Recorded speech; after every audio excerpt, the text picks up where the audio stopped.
And I think that if we're able to sort of follow that framework, what do I feel? What do I know? What do I think? And what should I do? I think that you can get better. We can get better at solving problems in real time and not having to escalate them. I think we can get better at resolving dynamics or interpersonal relationships with our team members that ultimately strengthen that team dynamic and bond and make our company a better place. Chad Peterman here, and you are listening to Can't Stop the Growth, a platform for leaders and teams to grow and thrive. We highlight the importance of personal development, pursuing greatness, and always chasing your potential. Let's get into it. I was trying to decide, there's this thing that keeps coming up that I noticed this trend of these like situations that are more like discretionary. They're like amorphous. They're hard to describe, where we have to make decisions and do things, I guess, without necessarily having like, they're not always black and white. And I think even when they are black and white, sometimes because, we deal with people, we can't always follow protocol, right? It's like we have to act outside of the protocol. And I just had this gut feeling that I wanted to have this conversation, but I didn't know how to have it. And John Maxwell, the next topic we were going to talk about is the law of respect. And I was like, it feels more like a Chad thing. And I accidentally like dropped, this is not one of those crazy stories. I accidentally dropped the book, and I noticed that the next chapter after respect, since it's been quite a while since I've even opened this book, was intuition. And it was crazy because I kept having this feeling about having this conversation, and I didn't know how to describe it. And I think what it is it's really intuition, right? It's the law of intuition. And I think that I would combine it much against like the suggestion and recommendation of Maxwell, who says that the law of intuition is the hardest law of all the laws to teach. And so in an already compressed amount of time, not only am I going to try to talk about the law of intuition today, but I'm also going to combine it with this idea of managing in the gray, right? How do we make decisions in these gray or nuanced areas? So I was like, okay, that's what we're doing. And then I started thinking a little bit more about like, well, what's the difference between a leader and a manager, right? Because if I'm a manager, but I want to be a leader, you don't like just become a leader and then you possess all these things that we've been talking about, right? It's like you're slowly sort of like flexing that leadership muscle as you go. So I was like, okay, what do leaders do? Leaders Chad just did the vivid vision, right? So it's like they focus on vision, they create change, they influence people. We talked about that one. They do a lot of long-term thinking. They make emotional connections with folks. And then I was like, okay, well, what are a manager's main, like, what's the crux of being a manager? You focus on a lot of execution, right? You maintain order. You control resources, right? Like you're very mindful of time, money, and people. There's a lot of short-term thinking, not in a negative, not that long-term's good, short-term's bad. It's more like, what are our immediate priorities? What are our immediate demands and objectives, right? And then one of them that came across me that was really fascinating is a manager has to rely on systems a lot. You have to depend on policies, procedures, protocols. What does progressive discipline call for in this instance, right? It's like all those administrative functions of being a manager. And I think that it's unfair to say that leaders just do the leading, right? And managers just do the managing. I think that what we want to create here is a blend of both, right? Is leaders who managers who are able to inspire their teams, and great leaders who can ensure that the vision is actionable, right? It's like we can carry out the things that we need to do as an organization. It just really occurred to me that like there is no SOP for leadership. Right? It's not like something that you're going to like check off all these boxes, even if you attend every single one of these talks, even if you're reading at home and following along with John Maxwell and again, realizing that I'm skipping the law of respect. There is no SOP. And I think that is, I think that's an insanely beautiful thing about leadership. It's this thing that you're just continuously honing. And even if you have the title of leader, it doesn't mean you are a master at leadership. Chad is not a master leader.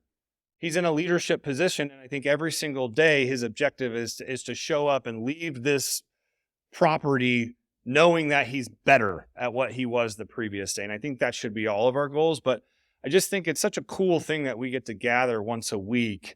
And again, like my hope is that everyone takes like something away from this that just makes you better, even if it's not even in your personal life or your professional life, but in your personal life.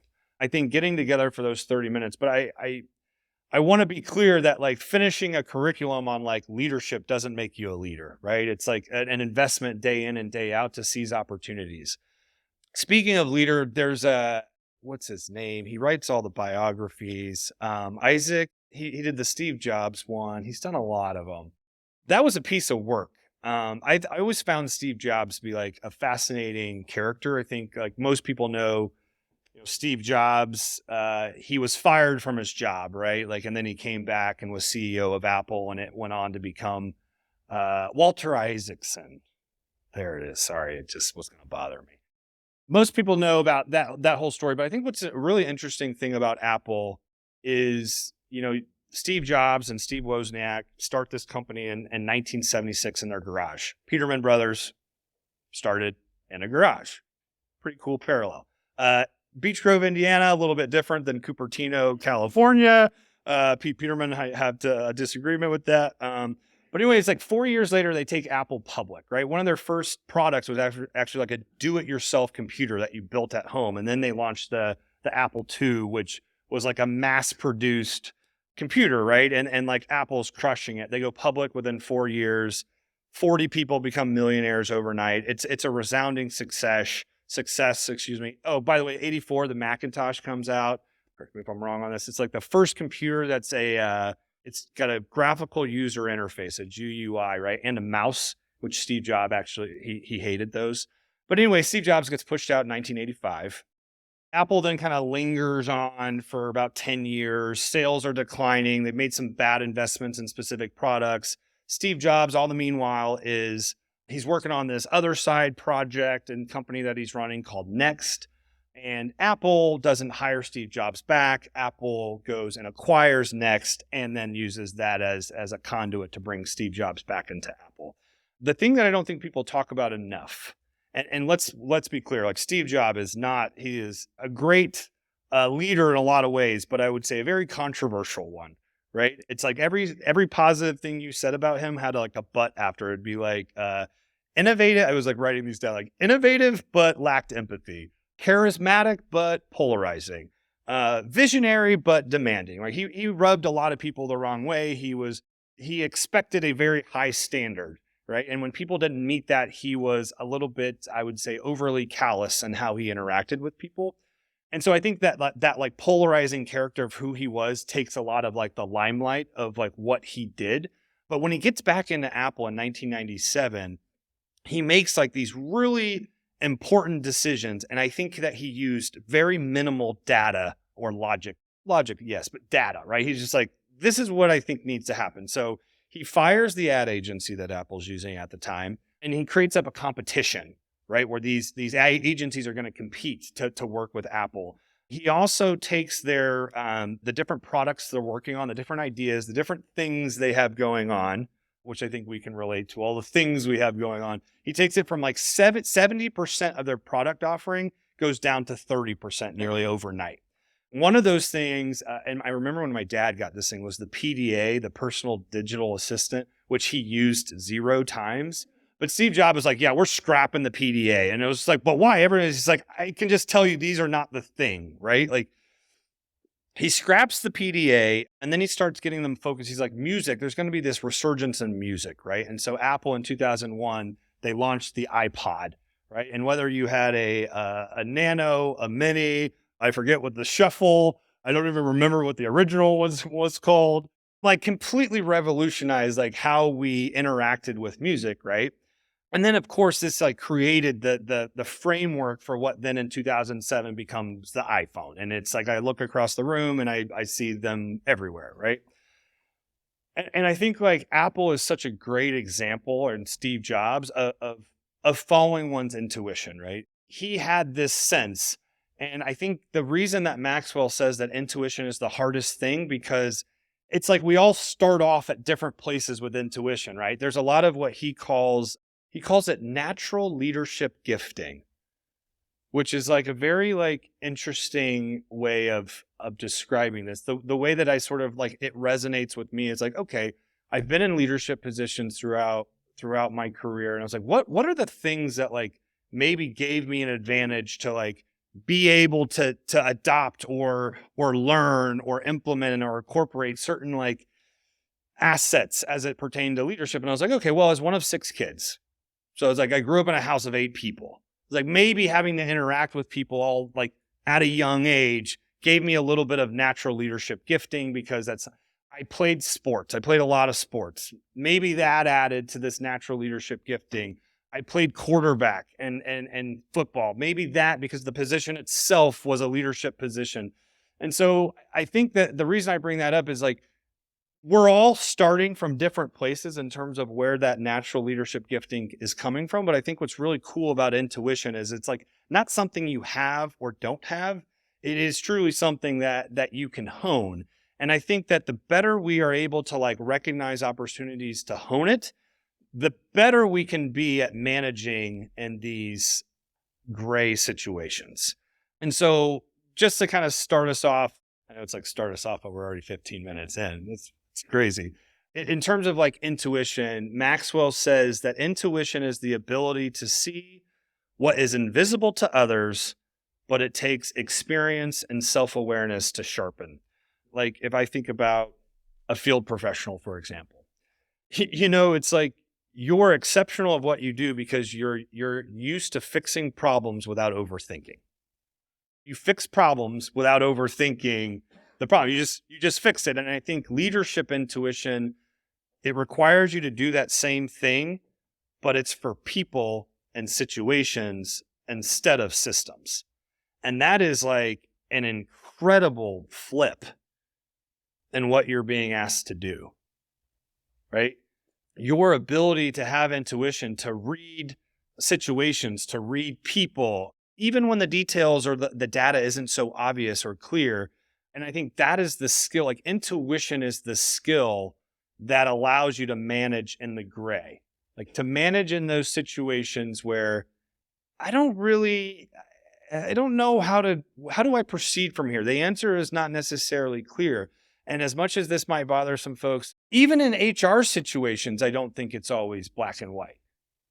Even when like the SOP and the protocol says one thing, there is this level of discretion that I think is applied to situations. And I think that what holds us back from being better at managing in the gray is trusting in our intuitions, right? Trusting in our ability to hone our intuitions. Because really like, it's essential that, when you're managing in the gray, it's like you have to balance the logic and the values and the emotion all together in decision making. And I think it's really easy for us to go strictly with the logic, strictly with the rules, strictly with this, not that. And so again, the ambitious task at hand today in talking about intuition, right, and how it can impact the situations in which we manage. Ambitious, but I think like my hope is that we can give you a few concrete steps to think about how can I continually build my natural leadership gifting. I didn't have to be born in a family of 6 and play a lot of sports. It's like, this is something that every single day opportunities are going to arise for you to strengthen your intuition. Maxwell talks about when it comes to intuition, like leaders evaluate everything with a leadership bias, he says. Meaning that like great leaders instinctively understand like the needs of the moment, the needs of their people, and how do I use that against building a broader vision? Something we've been having a conversation about recently is electrical sales. How do we scale this and maximize and capitalize on like electrical selling opportunities, right? Do we have the right people in the right seats? And I was having a conversation with one of our field professionals about sort of the structure that with the game plan and strategy that we wanted to do to try to pilot this thing and get this rolling. And it was really interesting because from his perspective, like he was being overlooked. He thinks the data says I'm the best at doing this. Why would someone else pilot this thing? I should be piloting this. I'm the best. I had to tell him first and foremost, I was like, either I'm doing a really bad job of explaining the purpose of this, or you have an ego that's getting in the way from your understanding, or maybe it's both, right? But it was a really great experience for me to explain to him, like, what being a leader is about and like the decisions that I have to make and we have to make as it pertains to resources and money and time. And it's not that I expect or we expect every single person to have to take the time to explain that to people every single time. It's just, you're not going to be able to do it. But I think what you can do is you can continue to, like what Maxwell says, read the room. When you're making decisions that you think are having an impact on your people, intuition says, like, lean into that. Lean into that and think about what are the long-term impacts or effects that this situation could have on my team, on our company, for our customers. You know, Pat Summitt, I think, was it Pat Summitt, Coach Tennessee? Chad told me this was Tomlin that said this, but I think Mike Tomlin stole this from Pat Summitt, which would make sense. And she had this like famous quote, right? That was, I treat all my players fairly. I don't treat them equally. And so that's the argument of like equity and equality. The reality is the people that we manage or the people that you interact with in your teams are not the same. The leadership capabilities of the people on this call and in this room are not the same, right? And so equity says that we're going to treat everybody fairly. You're going to treat the people on your team fairly, but you're not going to treat them equally because the reality is they need different things. And what they need is dependent upon us having effective one-on-one. That's a great example right there, right? Someone's like, well, what's a good example of like managing in the gray? Managing in the gray might be this. Me having someone in a one-on-one and they're going through something tough. Protocol tells me to run my one-on-one and have don't BS during the connection time, right? Protocol says spend 5 minutes on that and move on to performance stuff, to operational stuff, to action planning stuff. But also this same person is going to go into a customer's home. And so maybe at that time, my intuition tells me I need to have a conversation that's bigger than the work we do and more important to this person's life and their career. And I just need to have a moment with this person that goes out of, this is more important than a one-on-one, right? That's intuition. That's discretion. It doesn't mean that the first time someone's late that I like drop the book on them. The rule says you follow, but maybe I don't. Maybe you don't. I think that is what intuition is. It is reading the room, right? And the way that Maxwell breaks this down when he comes into these situations, I called it 4 different things, and he has names for them. So learning to read the room, right? Observing the dynamics of your team, observing the unspoken sort of cues that you get during meetings, that you get during interactions, and then practicing active listening. That's how you read the room. The next thing is building your knowledge base. He says that intuition grows from experience, right? So reflecting on sort of those situations that were discretionary, where you made a black and white decision, and then maybe it negatively impacted the dynamic or the relationship you had with that individual in the long run. So looking back and almost doing a postmortem on those situations. He talks about paying attention to patterns. So noticing recurring issues in your team.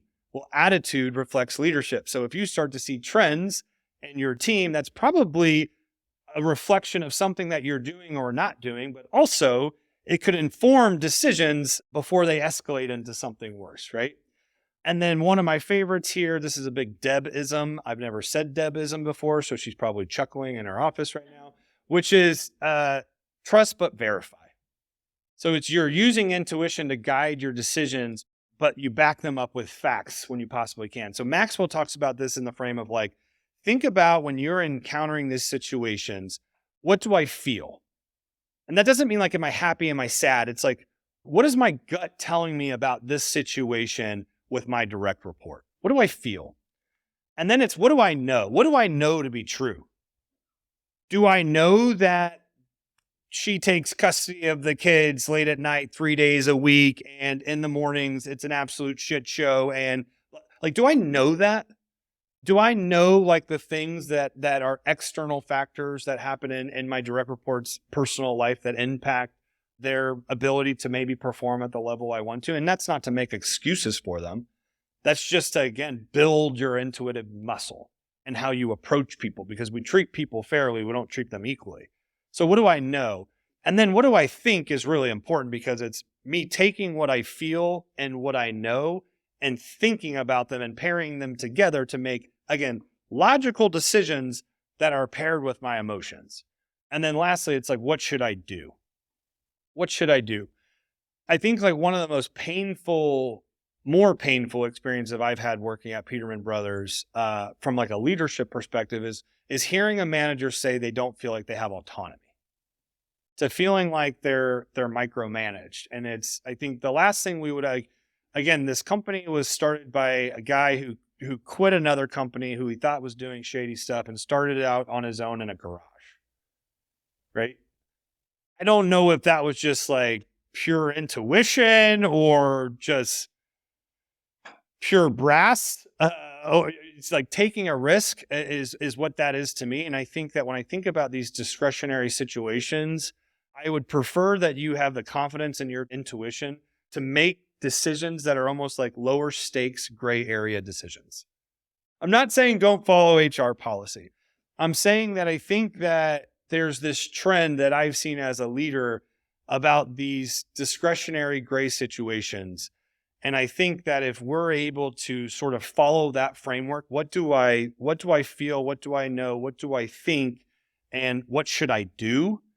I think that you can get better. We can get better at solving problems in real time and not having to escalate them. I think we can get better at resolving dynamics or interpersonal relationships with our team members that ultimately strengthen that team dynamic and bond and make our company a better place, not just performance-wise, but to be and to work and to, let's call it what it is, live. This is where you spend a majority of your time.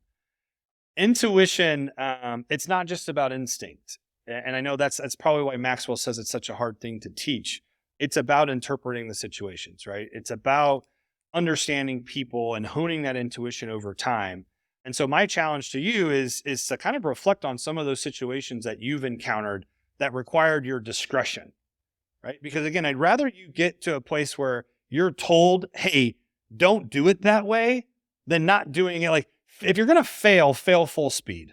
And it's not even failing, right? It's like failure is just another opportunity to learn to do something a better way. But I think I'd rather us get to a place where like we're making a lot more mistakes, not just in like how we conduct business, but how we lead people, how we manage people. Because I think that is how you're going to get better at this, right? Leadership is not perfect. It's messy. I'm going to end with a quote here from Mexwell that is, leaders see before others see, more than others see, and see sooner than others see. To me, intuition is almost like the secret sauce. It's the secret weapon that you have for navigating these gray situations and doing it with clarity and with confidence. Intuition, managing in the gray. I didn't mean to rhyme, but have a great day. Thanks, everybody. Thanks for tuning in. If you'd like to get connected, you can find me at chadmpeterman.com. To see what our team's up to, you can visit petermanbros.com. As always, keep growing out there.